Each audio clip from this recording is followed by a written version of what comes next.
Different subjects often fall more into one category or another, such as art history, iconography, or religious context.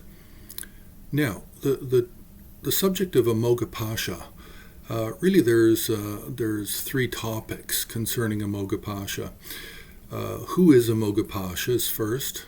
The confusion between Amoghapasha and Lokeshvara is second. And what is really the importance of Amoghapasha? Now, normally we don't have to ask these questions with other deity subjects. So who is Amoghapasha? Amoghapasha is a peaceful deity, male. It can have one face, two arms. It can have up to 6 arms or 12 arms. In one case, we have 3 faces and 4 arms. Now, Amoghapasha is this peaceful deity. The name Amoghapasha means unfailing lasso, unfailing tether. It means somebody who, with unfailing enthusiasm, will, with their lasso or tether of compassion, will save you from cyclic existence and samsara. So that's Amoghapasha. Now, what is the confusion between Amoghapasha and Lokeshvara? Well, this is really the problem. There are a number of Sanskrit texts which have Amoghapasha in the title, but the majority of the content, the central content, subject of the text is Avalokiteshvara. And in these, you have Avalokiteshvara as the central figure, and then you can have 4 or more retinue figures around, surrounding Lokeshvara. And one of those figures is Amoghapasha, with one face, 4 arms, and red in color. Typically, Amoghapasha is white in color.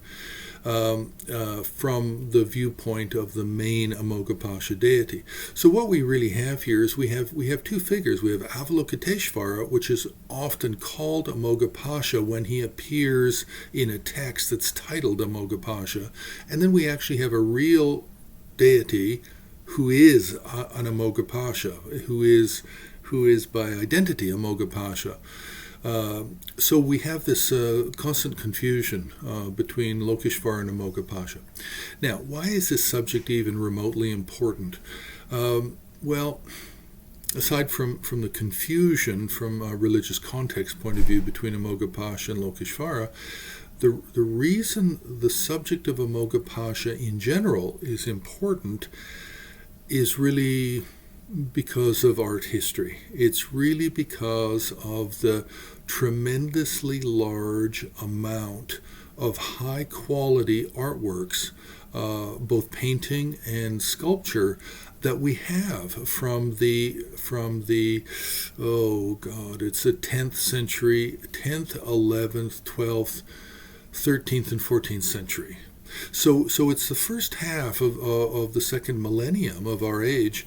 We just have a tremendous amount of Amoghapasha high-quality masterworks in art. And why is this? Well, it's because Amoghapasha was popular back then. Now, Amoghapasha has not been popular for the last 500 years. As a matter of fact, it's extremely hard to find any sculpture of Amoghapasha up to the present, and possibly there's 2 or 3 recorded paintings of Amoghapasha in the last 300-400 years. The only time we have those paintings is because they're done as sets of different paintings, so it's sort of a record, but it doesn't actually show popularity. So anyway, that's Amoghapasha. Amoghapasha is a peaceful deity, related and conflated with Avalokiteshvara, and there's a tremendous amount of early and great artworks of this figure.